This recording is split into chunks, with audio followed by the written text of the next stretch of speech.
ناظرین السلام علیکم.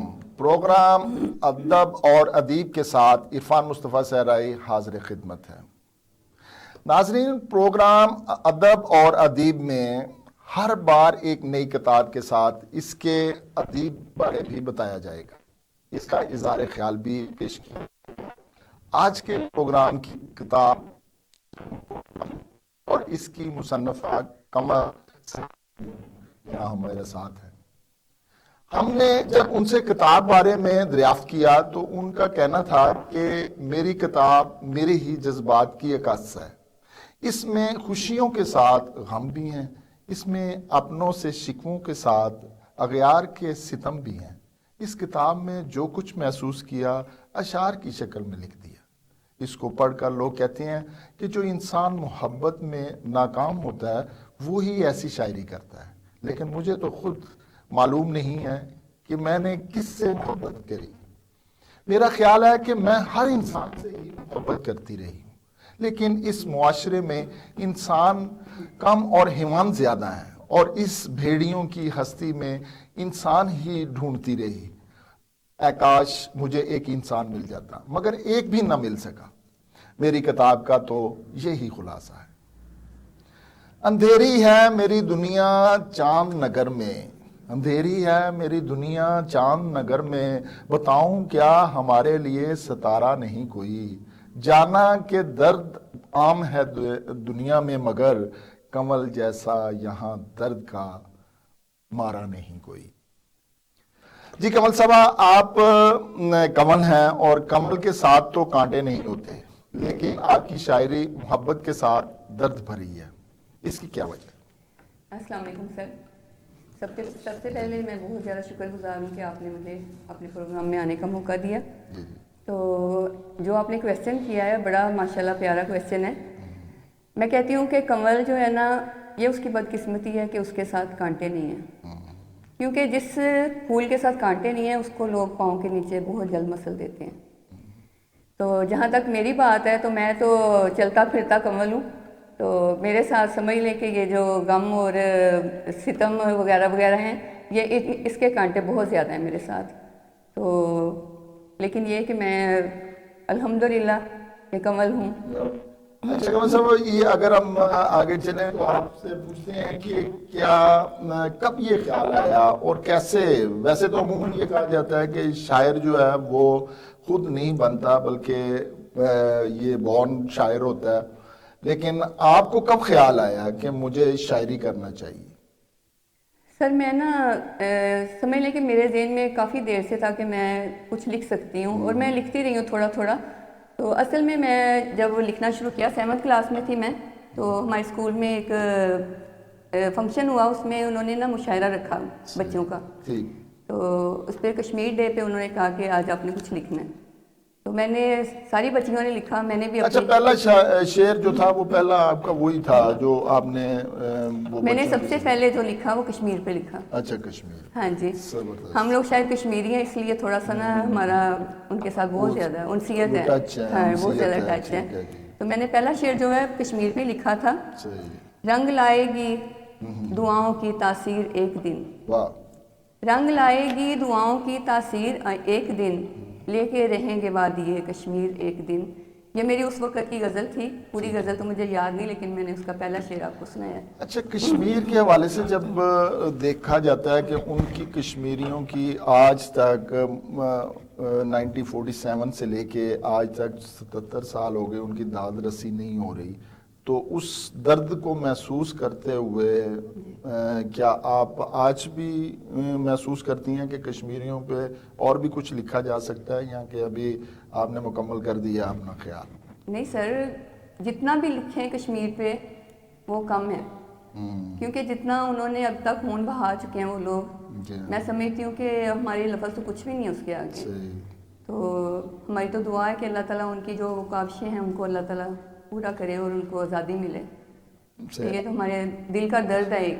اچھا آپ کیا سمجھتی ہیں کہ شاعری جو ہے وہ الہامی کہا جاتا ہے کہ یہ الہامی ہوتی ہے، اور شاعر ایک الہامی اپنی جو گفتگو ہے، اپنا احساس ہے، اپنا تجربہ ہے، اپنے جو ارد گرد کا ماحول ہے اس کو دیکھ کے اس کا ایک نمائندہ بنتا ہے اور وہ اپنے اس کو الفاظ میں لیتے ہوئے شعر کہتا ہے. کیا آپ سمجھتی ہیں آپ نے اپنے ماحول کو بڑی اچھی طرح آبزرو کیا، یا اپنے حالات ایسے تھے کہ اس پہ آپ نے محبت پہ زیادہ لکھا؟ سر میں نا ارد گرد کے جو واقعات وغیرہ دیکھتی ہوں نا، جی ہاں. مثلاً شروع سے اپنے گھر کے حالات اور کچھ غیروں کی جو سمجھ لیں کہ زیادتیاں. ہاں زیادتیاں، اس طرح کی اپنوں کے کچھ ستم جو ہوتے ہیں، یہ ساری چیزیں میں نا بہت اپنے سمجھ لیں کہ جذباتی طور پہ لیتی تھی اس کو نا. صحیح صحیح. تو اس وجہ سے شاید میرے دل میں یہ تھا، کوئی درد تھا جو پھر میں الفاظ کی شکل میں اچھا، لکھتی جب رہی ہوں. شاعر درد اپنا کا اظہار اپنے شعروں میں کرتا ہے تو کیا کوئی مخصوص ایسے الفاظ اس کو ترتیب ہوتی ہے، یا کہ آپ نے اس میں سیکھا یا کسی سے گائیڈ لائن لی، یا کہ خود ہی آپ کو اس کی ترتیب کا اندازہ ہوا؟ میں پہلے تو خود ہی لکھتی تھی، لیکن پھر ہمارے مقابلے ہونے شروع ہوئے نا غزلوں کے. صحیح صحیح صحیح. تو فیصل آباد جناح ہال میں ہمارے مقابلے ہوتے تھے، تو وہاں ہمارے مشہور شاعر ہیں فاروق روکڑی صاحب، ٹھیک ٹھیک ٹھیک. وہ آتے تھے. اچھا تو اچھا. انہوں نے مجھ سے میری بک لی جو جس کے اوپر میں لکھتی تھی، تو کہتے ہیں آپ بہت اچھا لکھتے ہو، تھوڑی بہت اصلاح کی ضرورت ہے. تو اچھا، آپ کہتے ہیں کہ اصلاح کروانی چاہیے؟ جی جی بالکل کروانی چاہیے، کیونکہ اگر جب تک آپ کو اس شعر کا پورا وزن نہیں آئے گا، وہ آپ اس سے نوک جھوک پلک اگر استاد نہیں کرے گا تو وہ آپ کا بیان جو ہے وہ اچھے طریقے سے سامنے لوگوں تک نہیں پہنچ سکتا. جی جی. تو انہوں نے یہی مجھے کہا کہ بیٹا یہ جو لفظوں کی ترتیب ہے نا، جب یہ آپ کو کرنی آ گئی ٹھیک طریقے سے، صحیح، قافیہ ردیف ملانا آ گیا، تو انشاءاللہ آپ اچھے شاعر ہو. اچھا، اس کو پھر جب آپ نے یہ مختلف غزلیں کہیں، آپ نے ان غزلوں میں حمد بھی کہی، نعت بھی کہی، پھر اس کے بعد حضور کی شان میں بڑا اچھا کہا، پھر وہاں پہ بڑا خوبصورت آپ نے تحریر کیا. لیکن یہ ان کے ساتھ ساتھ آپ نے جب محبت کی طرف آتی ہیں تو آپ کے دل میں درد کی جو کیفیت ہے وہ کچھ کافی زیادہ نظر آتی ہے آپ کی شاعری میں. اس کی کیا وجہ سمجھتی ہیں؟ شاید میں نا نازک مزاج ہوں. ٹھیک ہے. میں یہ جو تلخیاں اور تلخ حقیقتیں ہیں نا، صحیح، میں یہ شاید برداشت کرنے کے قابل نہیں تھی. ٹھیک ہے. تو اس وجہ سے میں نے وہ نا ان کو اپنے لفظوں میں ڈالنا شروع کر دیا، کیونکہ شاید میں اندر رکھتی تو آج شاید میں آپ کو نظر بھی نہ آتی. اچھا، یہ جو ترتیب آپ نے دی ہے، جو یہ دیوان آپ نے لکھا اور کتاب مختلف غزلوں میں لکھا، یہ صرف آپ نے اپنی زندگی کے بارے میں ہی لکھا، یا کہ پھر دنیا کا بھی دوسرے لوگوں کا بھی آپ محسوس کرتے ہوئے ان کے متعلق بھی لکھا؟ نہیں سر، میں نے اس میں جب آپ میری پوری کمپلیٹ بک پڑھیں گے تو انشاءاللہ آپ کو پتہ چلے گا اس میں نے ساری دنیا کو، پورے زمانے کو اس میں لیا ہے. جی جی، زمانے کو لیا ہے. سامنے کریکٹر ہے وہ زمانہ ہے. جی بالکل بالکل. آپ نے زمانے کی جو تلخیاں ہیں جو ان کو سمیٹا اس ان کو سمیٹا اس. جی جی. اچھا کمل صاحب، آپ نے اشعار کی کتاب کا چھپا، اور اس کا ہاں سب سے جو ضروری ہے وہ آپ نے بڑا خوبصورت نام لکھا اس کا، چشم پورنم، اور اس کا ٹائٹل بڑا خوبصورت ہے. آپ یہ ٹائٹل اور جو نام ہے یہ آپ نے کب سوچا اور کیسے سوچا؟ سر یہ میری اپنی تحلیق ہے، سمجھیں کہ میرے ذہن میں تھا، میرے تخیل میں تھا یہ سب کچھ. تو کتاب کب چھپوائی تھی سب سے پہلے؟ یہ تقریباً میرے سمجھ لیں کہ شاید 10 سال پہلے کی یہ بات ہے. ٹھیک ٹھیک ٹھیک. تو میں نے یہ کتاب بنوائی، یہ میرے سمجھ لیں کہ میرے والد صاحب کی خواہش تھی. صحیح صحیح. لیکن وہ یہ کچھ دیکھنے کے سے پہلے بیچارے تو اس دنیا سے چلے گئے. صحیح صحیح. تو لیکن اس کے بعد میری یہ کتاب کمپلیٹ ہوئی، لیکن مجھے دکھ ضرور تھا کہ میرے والد صاحب نہیں دیکھ سکے. ہاں جی. اچھا، ان کا آپ کو رہا گھر والوں کا کہ اگر آپ لکھتی تھیں تو وہ والدین جو تھے وہ آپ کو سپورٹ نہیں کرتے تھے، سپورٹ کرتے تھے؟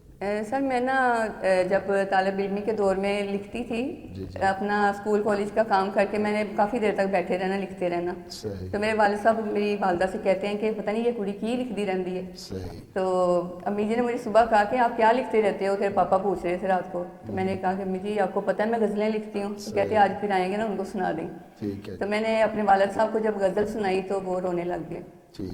تو کہتے آپ کا کیا تاثر کیا تھا جب آپ نے اپنے والد کو پہلی غزل سنائی اور انہوں نے آپ کو اچھے انداز میں گزرائی کی آپ کی، تو کیا احساسات بتانا پسند کریں گے؟ پہلے تو میرے ذہن میں تھا کہ شاید ابو جی کہیں کہ کیا پتہ نہیں کیا بکواس لکھا ہوا ہے تم نے، لیکن جب ان کی آنکھوں میں آنسو آئے نا، پھر مجھے پتہ چلا کہ میں نے کچھ لکھا ہے جو ان کے دل پہ اثر کیا ہے. تو پھر ان کی اسی وقت سے ان کی خواہش تھی کہ میں اپنی بیٹی کی کتاب بنواؤں گا.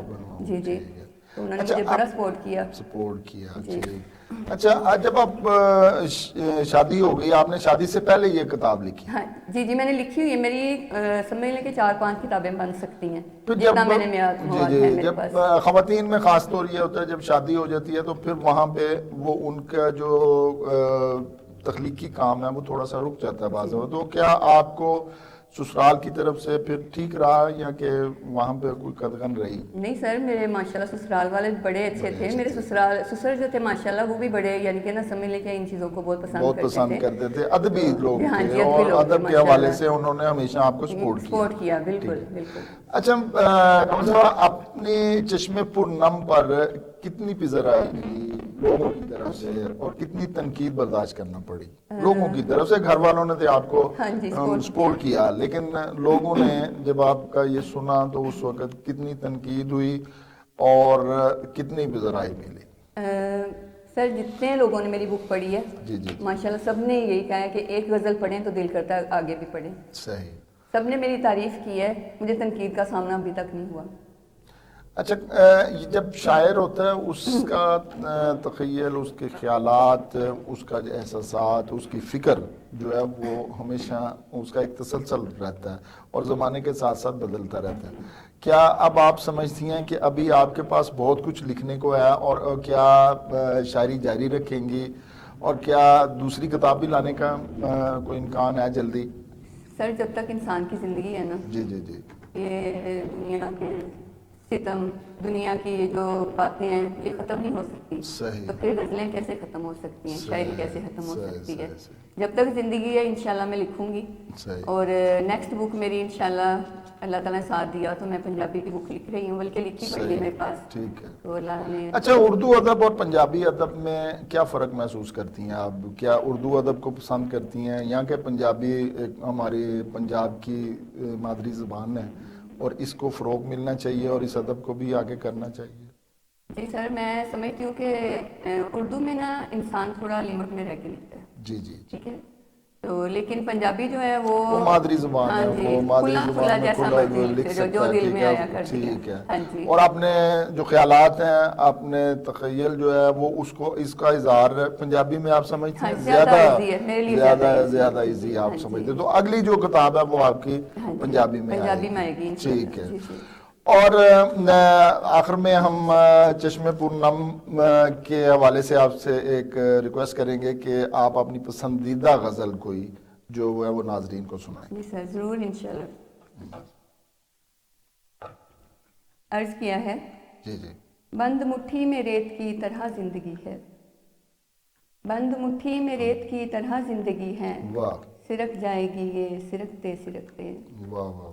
چل رہے ہیں یہی سوچ کر بے سمت ہم، چل رہے ہیں یہی سوچ کر بے سمت ہم.